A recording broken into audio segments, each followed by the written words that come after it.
વંદે માતરમ વિદ્યાર્થી મિત્રો, માઇક લગાવીને આવી જ ગયા છીએ. આજે આપણે 7મું ચેપ્ટર જોવાના છે, ઓલ્ટરનેટિવ કરંટ. તમે જો છઠ્ઠું ચેપ્ટર બહુ ઇઝી હતું અને એમાંથી સારું એવું જેડબલઈ અને નીટમાં બંનેમાં પૂછાય છે, પણ એમના બેઝ આધારિત જ આપણે ચેપ્ટર નંબર 7 ભણવાના છીએ. બરાબર. એ પહેલાં એકવાર આપણે જોઈ લઈએ તમામ વસ્તુ, મારો અવાજ ને બધું તમારી પાસે ક્લિયર આવતું જ હશે. બરાબર. સરસ મજાનું એક ચિત્ર દેખાય છે, એ જે તમારા સાહેબ છે. આગળ તો પ્રકરણ નંબર 7, ચેપ્ટર નંબર 7, એસી એટલે ઓલ્ટરનેટિવ કરંટ. બરાબર. પ્રત્યાવર્તી પ્રવાહ આપણે એવું કહેતા હોઈએ છીએ. અમને શરૂઆતમાં તમને દેખાય છે કે આની અંદર જે કામ કર્યું, ગઈ વખતે આપણે તમે ફ્લક્સ ભણેલા, ફ્લક્સ બી એ કોસ થીટા. બરાબર. પછી પ્રેરિત ઈએમએફ ભણ્યા, ઈએમએફ E0 સાઇન થીટા. બરાબર. જ્યાં તમને ખબર છે નવા એન એ બી ઓમેગા મેક્સિમમ હોય છે. તો આ જે પ્રેરિત ઈએમએફ છે એને ધ્યાનમાં રાખીને આપણે કામ કરવાના છીએ. તો આ ચેપ્ટરની અંદર જો બહુ સારી એવી વાત હોય તો નિકોલ ટેસ્લા, બરાબર, 1800 થી 1900ની સદીની અંદર વચ્ચે એમનો જન્મ હતો. અમેરિકન શોધક છે, પ્રતિભાશાળી વૈજ્ઞાનિક હતા. તેમને ભ્રમણ કરતા ચુંબકીય ક્ષેત્રની કલ્પના કરી અને એવા મશીનોની શોધ કરી કે એમાં વિદ્યુત પાવરના યુગમાં તે મદદરૂપ થઈ શકે. ટેલિવિઝન સેટ, ઇલેક્ટ્રોનિક ઉપકરણોમાં, બરાબર, કોયલા, ઇન્ડક્શન કોઇલ, જેનું એસઆઈ નામ તમને ખબર જ છે. બરાબર. બીજા એક છે જ્હોન વોશિંગ. આ તમારા બે એટલા માટે કહું છું કે આને શું કર્યું કે ડીસી પ્રવાહને એસીમાં ઉપયોગ કરવા માટેના ટોચના કામ કર્યા એ આ ભાઈ. કોઇલ ગોતી એ નિકોલ ટેસ્લા. બરાબર. આ બંનેના કારણે આ ચેપ્ટરની અંદર બહુ ખૂબ રસપ્રદ કારણો આપણે ભણવાના છીએ. મોટર છે, ઊંચા વોલ્ટેજ જેવા વગેરે સાધનો. બરાબર. એટલે પહેલો પ્રસ્તાવનામાં આપણો સવાલ છે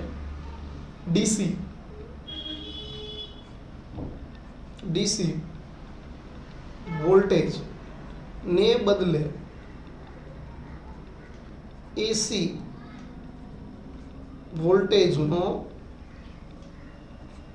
ઉપયોગ પસંદ કરવાના કારણો જણાવો. પ્રસ્તાવના સાથે છે, થોડાક અમથા જેના મુદ્દા છે, 2 માર્ક્સમાં પૂછે તો. શરૂઆતમાં પહેલા 2 મુદ્દા ખાલી નાની માહિતી લઈ લઈએ કે આપણા ઘર અને ઓફિસમાં વિદ્યુત મેઇન સપ્લાયમાં એક જ વોલ્ટ હોય છે અને સમય સાથે સાઇન વિધેયમાં મુજબ બદલાય છે. તમે જાણો છો સાઇન 0 ની કિંમત શું થાય? 0. એટલે એનો જે ગ્રાફ છે, તમે એનો ગ્રાફ જોતા જશો ને, સાઇનનો ગ્રાફ, કે આ એનો ગ્રાફ હોય તો સાઇનનો ગ્રાફ આ રીતે ચાલે આમ. એટલે અર્ધ ચક્ર ધન બને, અડધું ઋણ બનતું હોય છે. બરાબર. આ સાઇનનો ગ્રાફ છે. સાઇન થીટાની કિંમત બદલો, સાઇન 0 તો 0, સાઇન π/2 તો કે મેક્સિમમ. તો અહીંયા ઈએમએફ કેવું આવે? મેક્સિમમ ધન. અને અહીંયા કેવું આવે? ઋણ. તો સાઇનનો આવો ગ્રાફ છે. બરાબર. એટલે સાઇન વિધેય એક આપણે યાદ રાખશું. બરાબર. હવે એક બીજી વાત કરીએ આગળ કે આ વોલ્ટેજ, એસી વોલ્ટેજ જેની વાત કરું, એસી વોલ્ટેજની બદલાય છે. સાઇનની મુજબ બધાને એસી વોલ્ટ કહેવાય. બરાબર. આ પ્રમાણે ઉલટ સુલટ થતો હોવાથી એને ઓલ્ટરનેટિવ કરંટ કહેવાય. ઘડીક અડધો ભાગ કેવો રહેશે એનો? ધન અને ઋણ. આ જે છે ઋણ અને આ ભાગ કેવો થઈ ગયો? ધન. અત્યારના સમયના ઉપયોગમાં લેવાતા મોટાભાગના વિદ્યુતકરણની અંદર મોટાભાગના એસી વોલ્ટની જરૂર પડે, કારણ કે પાવર કંપની દ્વારા વેચાતી વિદ્યુત ઉર્જાનું પ્રસરણ અને વહેંચણીમાં પ્રવાહ સ્વરૂપે થાય છે. મોટાભાગનું વહન અને વહેંચણી પણ એસી પ્રવાહમાં થાય છે. એટલા માટે એના સાધનો પણ એસી જ હોય છે. તો એને રાખવા શું કામ? એટલે આપણો અહીંથી 2 ગુણનો સવાલ થાય. એમાં 3 મુદ્દા લખવાના છે. તો કે ડીસી વોલ્ટ આપણે એસી વોલ્ટ પસંદ કરવાનું મુખ્ય કારણ, ભાઈ મુખ્ય કારણ શું છે? તો કે 2 ટ્રાન્સફોર્મરની મદદથી એસી વોલ્ટેજને સરળતાથી અસરકારક રીતે વધારી અને ઘટાડી શકાય. જો તમે યાદ રાખજો, પાવર P = VI. જો તમે વોલ્ટેજને અપ ડાઉન કરો તો પ્રવાહીનો રહેવો જોઈએ. બરાબર. તો એ જે 2 વસ્તુ છે ને એ ડીસી વોલ્ટેજની કે એસી વોલ્ટમાં બહુ ફટાફટ થાય છે. એસી અને ડીસી. એટલા માટે સરળતાથી વધારો ઘટાડો કરી શકાય ને જોતો હોય જ પ્રવાહ તમને મળે. તેમજ એક વોલ્ટેજમાંથી બીજા વોલ્ટેજમાં સરળતાથી રૂપાંતર કરી શકાય. તમે ફેરફાર કરી શકો. ચાલો બીજો એક ફાયદો કે વિદ્યુત કરકસરયુક્ત લાંબા અંતર સુધી પ્રસારિત કરી શકાય છે. વોલ્ટેજ તો માનો કે કાંકરાપાર હોય અથવા કોઈ એવી દરિયા પર જ્યાં બને છે પણ તમારા સિટી સુધી પહોંચાડે છે, તો ઘરની આગળ જે ટ્રાન્સફોર્મર છે, સબસ્ટેશન તમે જેને કહો છો, એ લો વોલ્ટેજ કરી બધા ત્યાંથી હાઈ આવતો હોય. હાઈ વોલ્ટેજ આવવાથી તમારો પ્રવાહ રસ્તામાં ક્યાંય વહી થતો નથી, એટલે કે લાંબા અંતર સુધી એનું પ્રસારિત કરી શકાય છે વિદ્યુત ઉર્જાને. બરાબર. ત્રીજો, એસી પરિપથ ઘણી લાક્ષણિકતા ધરાવે છે. તેનો ઉપયોગ રોજિંદા જીવનમાં ઘણા બધા ઉપકરણ માટે થાય છે. ઉદાહરણ તરીકે રેડિયો સ્ટેશન, રેડિયો ટ્યુન, બરાબર, જે ઘણી જોવો છો. એસી પરિપથના વિશિષ્ટ ગુણધર્મોનો લાભ લેશો આ ચેપ્ટર. બસ આ 3 મુદ્દા આપણે ધ્યાન રાખવાના છે. હવે આપણો એક નવો સવાલ છે.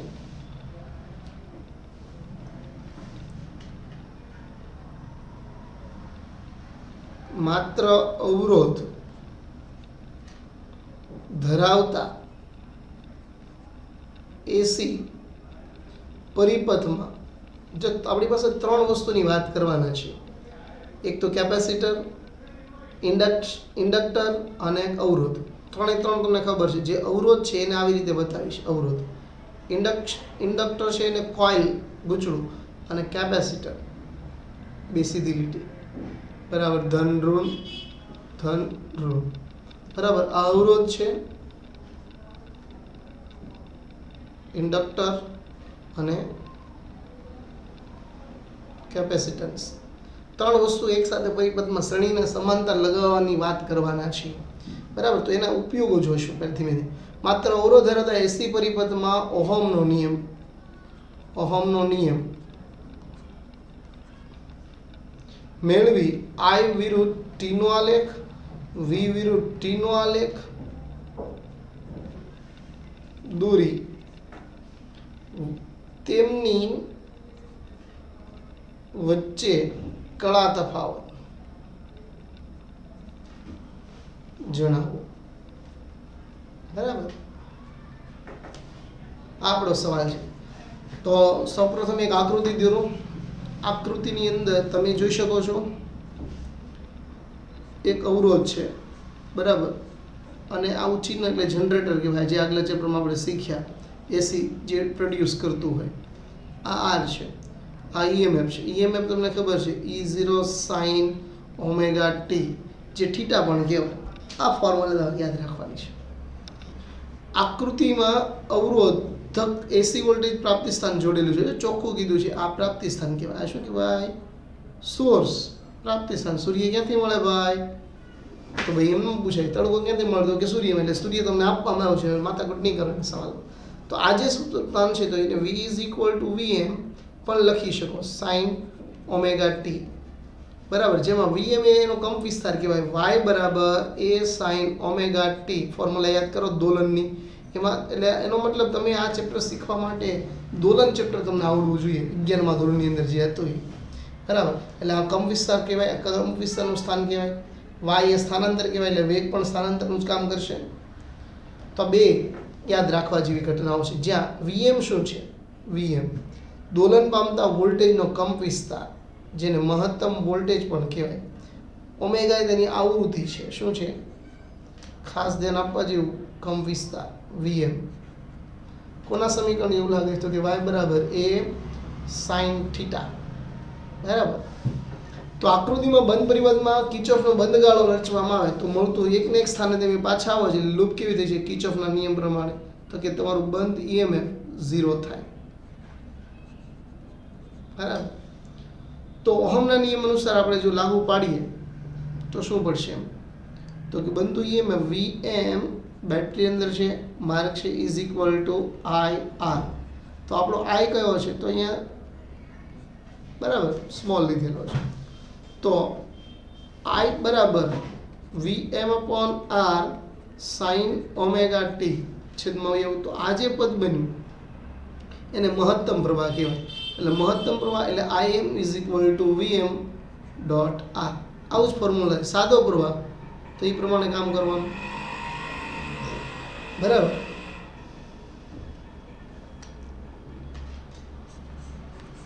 જુઓ ફરીથી. તો કિંમત મૂકી છે આઈ ને કરતા બનાવો એટલે વી અપોન આઈ એટલે આને આઈ એમ કહેવાય એટલે અહીંયા શું લખાય આઈ એમ સાઇન ઓમેગા ટી તો ઓલું જે વોલ્ટેજનું સૂત્ર હતું આ પ્રવાહનું સૂત્ર આ બે મને સૂત્ર જોશે એટલે આપણી પાસે આઈ એમ બરાબર ફોર્મ્યુલા શું થાય તો કે વી એમ અપોન આર અને આઈ બરાબર ખાલી ફોર્મ્યુલા વી અપોન આર આ ઓહમનો નિયમ અહીંયા પણ ઓહમનો નિયમ તો પ્રવાહનું સૂત્ર તમને મળી ગયું મુદ્દા આ રીતે લખવાના આઈ બરાબર આઈ એમ આઈનો મેક્સિમમ પ્રવાહ હવે ઓહમનો નિયમ એટલે કે જે અવરોધ એસી વોલ્ટેજ અને ડીસી વોલ્ટેજ બંને માટે સમાન રીતે લાગુ પાડી શકાય બરાબર સમીકરણ નંબર 1 અને 3 શુદ્ધ અવરોધકના બે છેડા વચ્ચે વોલ્ટેજ અને તેમાંથી પસાર થતો વિદ્યુત પ્રવાહનો નિયમ સમય સાથે આકૃતિમાં દર્શાવે છે બરાબર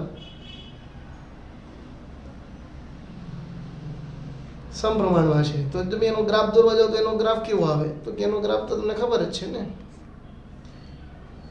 સાઇનનો જે ગ્રાફ હોય તો સાઇનનો જે ગ્રાફ છે એ આ છે બરાબર તો આપણે જોશું ધીમે કરીને અહીંયા પણ આવી ગયા છે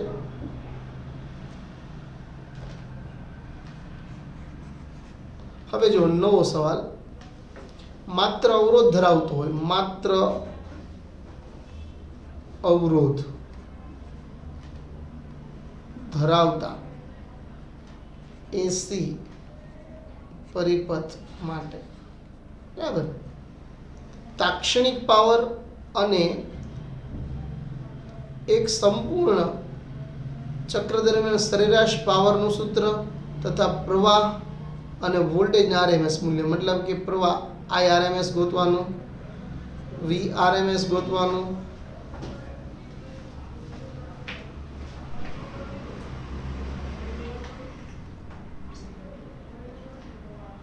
સૂત્ર પણ જોતા છે સંદર્ભ પાવરનું સૂત્ર મેળવો પાવર આરએમએસ નું મૂલ્ય અને મહત્તમ પ્રવાહનું ગ્રાફ દોરો બરાબર એટલે કે વીએમ અને આઈએમ નો આલેખ દોરો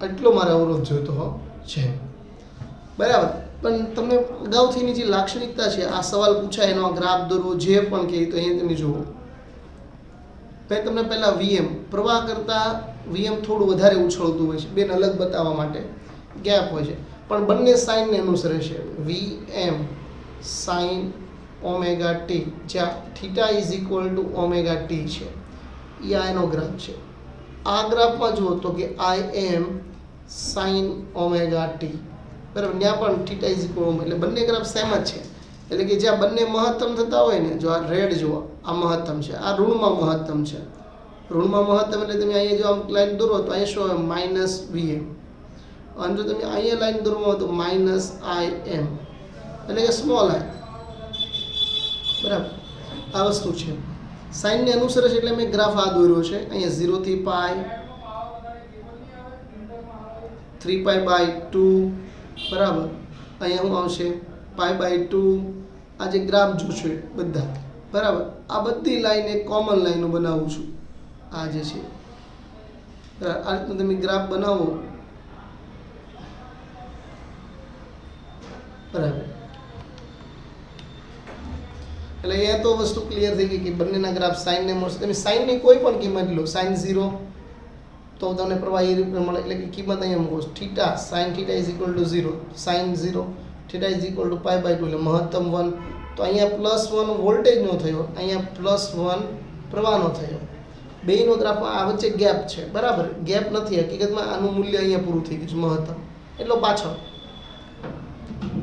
આકૃતિ પરથી સ્પષ્ટ છે કે વી અને આઈ બંને એકબીજાના સમયે શૂન્ય થાય છે એક સાથે લઘુત્તમ થાય એક સાથે મહત્તમ પણ થાય અર્થાત વોલ્ટેજ અને પ્રવાહ બંને એક સાથે સમાન કળામાં છે સમાન કળામાં એટલે કે કળા કોને કહેવાય તો કે થીટા છે એને કળા કીધી આપણે યાદ કરો y બરાબર a sin omega t plus phi તો આ જે કળા છે એ સમાન છે બરાબર એસી પરિપથમાં લાગુ પાડેલા વોલ્ટેજની માફક પ્રવાહ સાઇન વક્રની બદલાય છે અને પ્રત્યેક ચક્રમાં ધન અને ઋણ મૂલ્ય થાય સમજ પડી કે જો અહીંયા ધન છે તો અહીંયા શું છે એ નેગેટિવ જો આ ધન છે અહીંયા બરાબર આ કેવો છે ઋણ સમજી ગયા કે નહીં ભલા માણસો એટલે અહીંયા હું કર્યું થીટા વિરુદ્ધ ગ્રાફ દોરવામાં આવ્યો છે. જો વીએમ નો દોરો તો એ જ મળે, પણ થોડુંક યાદ રાખવાનું કે આઈ થોડું નાનો હોય.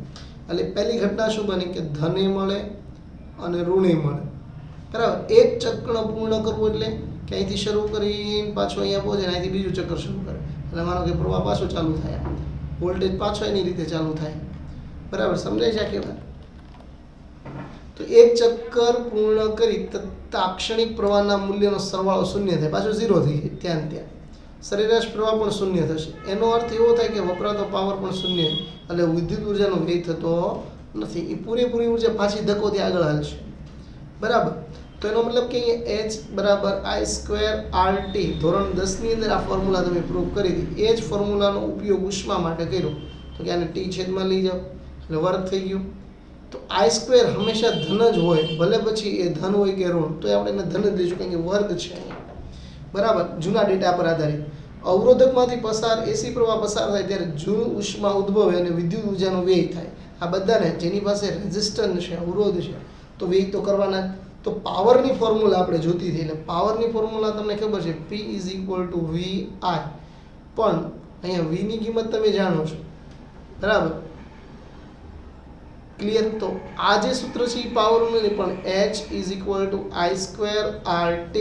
તો આ H એટલે તમારું કરેલું કાર્ય, તો એ છેદમાં આવે એટલે W/T HI²RT. તો આને પાવર કહેવાય, કરેલા એકમ સર. એટલે અહીંયા પાવરની ફોર્મ્યુલા તમારે હકીકતમાં ઉષ્માના છેદમાં સમય.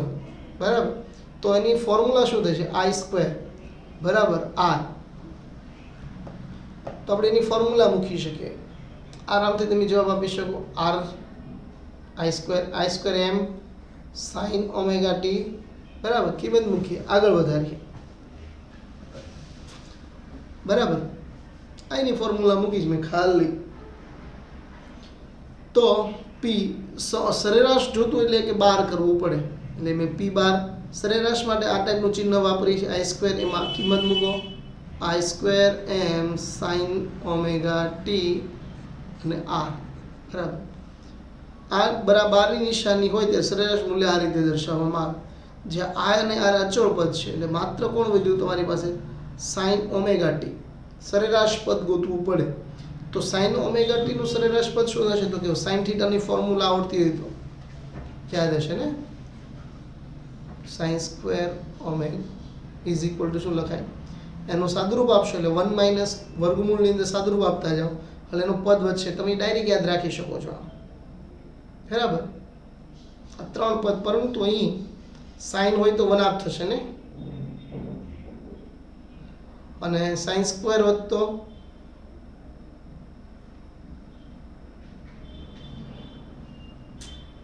પરંતુ sin ωt 1/2 અને sin² ωt 1/2 નું સાદુરૂપ આપો એટલે શું થાય છે? cos. એટલે cos એટલે એ 0 થાય. બરાબર. એટલે યાદ રાખી લો કે આ બે વસ્તુ યાદ રાખો. આ બે પદ, આ પદ આવે ત્યારે 0 અને આ પદ આવે ત્યારે 1/2. બરાબર. કિંમત મૂકીએ એટલે અહીંયા ફોર્મ્યુલા બની P = 1/2 I²M R. સાદુરૂપ આપી શકો છો તમે. sin ω ની જગ્યાએ તમે શું મૂકો? sin 2θ નું સૂત્ર મૂકશો એટલે આ બની જશે. બરાબર. હવે પ્રવાહને વોલ્ટેજના VRMS મૂલ્ય લઈએ. બરાબર.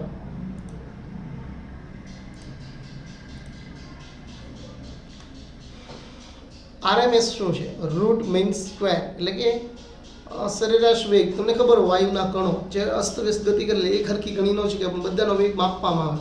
પ્રવાહમાં પણ આવું જ થાય છે, એટલે એને RMS નામ આપ્યું છે. જો ખાસ અલગથી પણ ટોપિક પૂછાય. P બરાબર I², જે પદમાં એસી પ્રવાહને રજૂઆત કરવા માટે પ્રવાહનું એક વિશિષ્ટ મૂલ્ય વ્યાખ્યાયિત કરવામાં આવે છે, જેને શું કહેવાય? સરેરાશ વર્ગિત વેગનું વર્ગમૂળ, RMS. બરાબર. Route means square. રૂટ એટલે વર્ગમૂળ અથવા અસરકારક પ્રવાહ પણ કહેવાય, જેને IRMS વડે બતાવવામાં આવે. કોઈ પણ પ્રવાહ, વેગ હોય તો વેગને બતાવી શકીએ, વોલ્ટ હોય તો વોલ્ટને બતાવી શકીએ, પ્રવાહ હોય તો પ્રવાહને બતાવી શકીએ. બરાબર. RMS નું મૂલ્ય પાવરનું મૂકીએ આપણે તો P. તો અહીંયા R ની જગ્યાએ કિંમત મૂકવી પડે, તો RMS મૂક્યો. પણ એની જે કિંમત છે, દાખલા કે RMS ની કિંમત જોતી હોય તો વોલ્ટ ને કેટલા વડે √2 વડે ભાગવું પડે, એટલે એનો મતલબ કે 0.707 VM થાય. એવી રીતે પ્રવાહમાં પણ થાય. એટલે અહીંયા તમે જુઓ I² ની કિંમત Im એટલે મૂકી દીધી મહત્તમ, તો પાવરની ફોર્મ્યુલા થઈ. એવી રીતે VM ની કિંમતની ફોર્મ્યુલા મૂકીએ તો કે તમારી પાસે V = IR હોય તો આ સૂત્ર, મેક્સિમમ હોય તો તમારી પાસે આ સૂત્ર, અને જો VRMS હોય, VRMS એક વિશિષ્ટ પદ છે જેની ગણતરી અત્યારે આપણે જે માપીએ છીએ એમાં બધું આવી ગયું ક્ષતિ વગર, બરાબર. તો વોલ્ટ હોય, વોલ્ટનું VRMS લેવું હોય તો આ રીતે લઈ શકો તમે. કેટલા વડે? મેક્સિમમ મૂલ્યને √2 વડે ભાગવાનું. કોના વડે ભાગવાનું? √2 વડે. એટલે તમને VRMSમાં લઈ જશે, બરાબર. વાયુના ગતિવાદની અંદર આ નિયમ આપણે ભણેલા છીએ. તો અહીંયા તમારી પાસે પાવરનું મૂલ્ય આવી ગયું, બરાબર. એવી રીતે અહીંયા તમારી પાસે સરેરાશના મૂલ્ય આવી ગયું. આ બધા બેઝિક છે, આ બધા યાદ રાખવાના છે. એસી વોલ્ટ, ચોખ્ખું કીધું, એસી વોલ્ટ અને એસી પ્રવાહ વચ્ચેનો સંબંધ દર્શાવતું એસી વોલ્ટેજ અથવા પ્રવાહનો ઓહમ નિયમનો સંબંધ છે. તો એ સાબિત કરીએ. જો P = R, R ની કિંમત મૂકી શકો છો વર્ગ, એટલે 20 I બરાબર શું થાય? V = IR એટલે V²/R², એક R² દૂર કરી દો એટલે હું દે V²/R, બરાબર. હવે RMS અને પ્રવાહના નીચે મુજબ સંબંધ મળે, તમે જુઓ.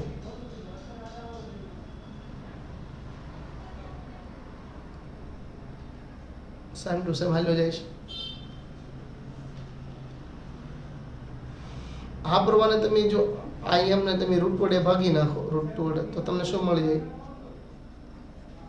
RMS મળી જાય. આ ગ્રાફથી એનું કામ કરતા હોઈએ છે. સરેરાશની અંદર કેમ 0 થાય એનું મેં હમણાં તમને કહેતો હતો ને, સાઈન વર્ગવાળું. અહીંયા વર્ગવાળું તમને 0 કરી બતાવ્યું છે. ટેક્સ્ટ બુકની એક આવર્તકાળ માટે, એક ચક્કર માટે તમે કોઈ પણનું કામ લેશો, માનો કે 0 થી cos ω t, તો એનું શું થઈ જાય? કોસનું સાઈન થઈ જાય અને ω t છે છેદમાં આવી જશે, જો, બરાબર. અને t સાદુરૂપ આપી શકો છો. સાઈન કોઈ પણ ગુણક 0 અને પાઈનો કેવો હોય? 0. તો વિદ્યાર્થી મિત્રો આટલું રાખીએ. આજે નવું ચેપ્ટર શરૂ કર્યું છે, બેઝિક માહિતી લીધી છે, બધી બેઝિક માહિતી મને તૈયાર જોઈએ, બરાબર. I ની ફોર્મ્યુલા, V ની ફોર્મ્યુલા અને પાવરની ફોર્મ્યુલા. Thank you. જય હિન્દ, વંદે માતરમ.